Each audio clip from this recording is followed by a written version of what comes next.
Good morning class. आज अपन chapter 4 पढ़ेंगे गोवा की सैर। बच्चों ध्यान से पढ़ेगा, किताब निकाले आप लोग। कोंकण शहर में स्थित गोवा 1987 ईस्वी में भारत का 25वां राज्य बना। इसके उत्तर में महाराष्ट्र और पूर्व में दक्षिण में कर्नाटक और पश्चिम में अरब सागर है। इसका क्षेत्रफल 3702 वर्ग किलोमीटर है। उत्तर से दक्षिण की ओर लंबाई 105 किलोमीटर और पूर्व से सह्याद्री पर्वत से पश्चिम में अरब सागर तक इसकी चौड़ाई लगभग 60 किलोमीटर है। ठीक है, ये वहाँ का भौगोलिक क्षेत्रफल आ गया। इसको आप आंसर लाऊं, क्वेश्चन का आंसर 2 भी है, आप यहाँ से यहाँ तक टिक कर सकते हैं।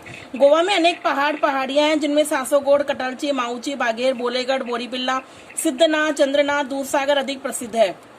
सबसे ऊंचा पर्वत सासागोड है। इन्हीं पर्वतों में अनेक नदियों का उद्गम होता है, जो पर्वत पूर्व से पश्चिम की ओर बहकर अरब सागर में मिलती है। गोवा की नदियों में झुंझारी और मांडवी है, जिन्हें प्राचीन समय में अधनाशिनी और गोमती कहा जाता था, प्रमुख है।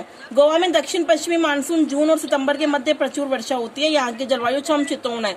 समशीतोष्ण का मतलब होता है बच्चों, ना सर्दी होती है ना गर्मी होती है, और तापक्रम 17 डिग्री सेंटीग्रेड से 35.6 डिग्री सेंटीग्रेड के बीच में रहता है। प्रचुर वर्षा के कारण गोवा वन संपदा से संपन्न है। आम, कटहल, नारियल, काजू, मिर्च, मसाले, सुपारी, पान, केला, चावल, पपीता, शकरकंद आदि यहाँ खूब मिलते हैं। गाँव में मालकुरांद, अल्फासो, मानसीराट, कालमालकेश प्रसिद्ध है। यहाँ काजू से उराक और फेनी शराब बनाई जाती है। यहाँ का प्रमुख भोजन है मछली और चावल। ये भी क्वेश्चन है, गोवा का प्रमुख भोजन क्या है बच्चों? मछली और चावल। यहाँ गाय, बैल, बकरी, सुअर, भैंस आदि पालतू पशुओं के अतिरिक्त जंगली जानवर भी पाए जाते हैं। यहाँ लो, अभ्रक आदि खनिज पदार्थों की खाने हैं। यहाँ से कच्ची धातुएं जापान अन्य देशों में भेजी जाती है और इनसे विदेशी मुद्रा अर्जित की जाती है। मिट्टी के बर्तन, नारियल के छिलकों की रस्सी, चटाई, मछली पकड़ने का जाल, बांस की टोकरियां और सोने चांदी के आभूषण बनाना यहाँ के प्रमुख लघु उद्योग है। ये क्वेश्चन 3 है कि गोवा के प्रमुख उद्योग कौन कौन से, तो यहाँ से लेके यहाँ तक आप टिक कर सकते हैं। ठीक है, प्राचीन काल में गोवा की गोमांतक, गोवापुरी, सुनानपरांत आदि नामों से जाना जाता है। इसका उल्लेख महाभारत में विश्व पर्व हरिवंश स्कंद पुराण में मिलता है। दंत कथा के अनुसार भगवान परशुराम ने ब्राह्मणों को बसाने के लिए सागर से भूमि मांगी थी। उसके न देने पर उसे बाणों से आहत कर शुष्क कर दिया था। शुष्क यानी सुखा दिया था। इससे जो जमीन मिली वही गोवांतक हुआ। यहाँ वाणों की अबली गिरी। उसे आज भी वाणावली या स्थानीय भाषा में बैनवली कहते हैं। गोवा में शैव मत और शाक्त मत प्रचलित है, आज भी है। 12वीं शताब्दी में उडुपी के माध्यवाचार्य और द्वैत वेदांती प्रथम वैष्णव मत का प्रचार किया। यहाँ शिव, विष्णु, लक्ष्मी के साथ ही स्थानीय देवताओं के अनेक मंदिर हैं। गोवा अनेक राजाओं के अधीन रहा। ईसा पूर्व 3री शताब्दी में यहाँ मौर्य साम्राज्य का प्रभाव था, जिससे बौद्ध मत का प्रचार हुआ। तदंतर सातवाहन, चालुक्य, राष्ट्रकूट, प्रतिहार, कदम, यादवों ने यहाँ राज्य किया। फिर 14वीं शताब्दी में गोवा मुसलमानों के अधीन रहा। उसमें विजयनगर के राजाओं ने गोवा को छीना। बाद में विजयनगर के राजाओं ने हारकर बीजापुर के आदिल शाह को गोवा पे अपना अधिकार कर लिया। सन 1510 में अफोसो की अलुबलग ने आदिल शाही सेना को पराजित कर गोवा में पुर्तगाली शासन की नींव डाली और उनका शासन 450 वर्षों तक चला। 19 दिसंबर 1961 ईस्वी को भारतीय सेना ने पुर्तगालियों को पराजित कर गोवा की विदेशी सत्ता से मुक्त कराया। तो बच्चों, इसमें गोवा का इतिहास पूछा गया है, तो यहाँ से लेके और यहाँ तक आप गोवा इस आंसर को टिक कर सकते हैं। पहले गोवा, दमन और दीव को केंद्र शासित प्रदेश बनाया गया और 1987 में गोवा को पृथक राज्य का दर्जा दिया गया। कब? 1987 में।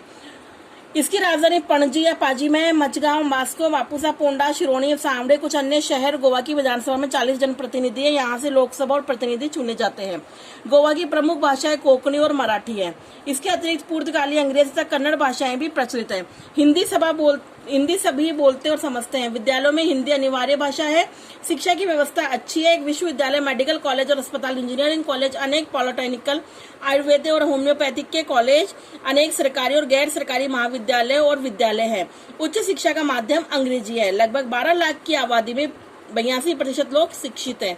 ठीक है, गोवा की बहुसंख्या आबादी हिंदुओं की है। वहाँ पे कौन से लोग रहते हैं बच्चों? हिंदू। इसके अतिरिक्त ईसाई और मुस्लिम तथा कुछ बौद्ध और जैन धर्मावलंबी रहते हैं, लेकिन सबसे ज्यादा कौन रहते हैं? हिंदू। इन सबके पूर्वज किसी समय हिंदू ही थे।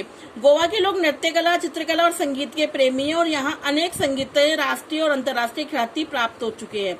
यहाँ के प्रसिद्ध लोकगीत मांडो, डूलपद, दाकड़ी, ओविधाला और फूगड़ी है। बेटा एक क्वेश्चन भी है कि प्रसिद्ध लोकगीत कौन कौन से हैं, तो प्रसिद्ध लोकगीत के लिए यहाँ से यहाँ तक आप टिक लगा लीजिए, जिनमें ग्रामीण अंचल की झलक देखने को मिलती है। ये विभिन्न अवसरों पे गाए जाते हैं। ओविदिशालो विवाहित, दाकड़ी नाट्य गीत और मांडो एक प्रेम गीत है। कुणबी गीत तबला ढोलक के साथ गाया जाने वाला एक युगल गीत है। महाराष्ट्र का लावणी लोकगीत भी प्रचलित है। हिंदुओं का जागोर, जिसमें संगीत और नाटक का मिश्रण होता है, ईसाइयों में तियाम कहा जाता है। गोवा में ईसाई धर्म का प्रचार प्रसार 1542 में सेंट फ्रांसिस जेवियर से प्रारंभ किया। सेंट जेवियर का शव आज भी गोवा में एक प्राचीन गिरजाघर में दर्शनार्थ शीशे के ताबूत में रखा हुआ है। यहाँ के ईसाई रोमन कैथोलिक है और इन सभी के हिंदुओं को पूर्वजों ने किसी न किसी समय धर्मांतरण हुआ, यानी कि धर्म परिवर्तन कर लिया। गोवा के निवासी सुशिक्षित, सभ्य और शांति प्रिय हैं। यहाँ के हिंदू, ईसाई और मुसलमान सभी से सौहार्द है, यानी कि सब मिलजुल के रहते हैं, हिंदू, मुस्लिम, सिख, ईसाई। यहाँ कभी भी सांप्रदायिक या जातीय दंगे नहीं हुए हैं। हिंदुओं की अधिकता के कारण गोवा की संस्कृति पर उनकी छाप है। ईसाइयों पे पाश्चात्य संस्कृति का प्रभाव है। पुर्तगाल के अनुकरण पे मनोहारी नृत्यम लोकगीत से गुंजित रंगी बिरंगी झांकियों में सुसज्जित कार्निवाल का महोत्सव यहाँ प्रतिवर्ष आज भी धूमधाम से मनाया जाता है। यहाँ सभी धर्मानुयायियों के लिए समान आचार, विचार और कानून है, किंतु उनकी जीवन पद्धतियां, उनके जीवन दर्शन अलग अलग है। इस प्रकार गोवा अनेकता में एकता का, सौहार्द और सहिष्णुता का जीता जागता उदाहरण है।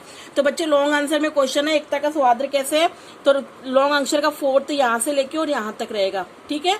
और इसी में 5th है कि वो कौन सा महोत्सव धूमधाम से मनाता है, तो पुर्तगाल से लेके और मनाया जाता है यहाँ तक 5th आंसर आ जाएगा आपका, ठीक है।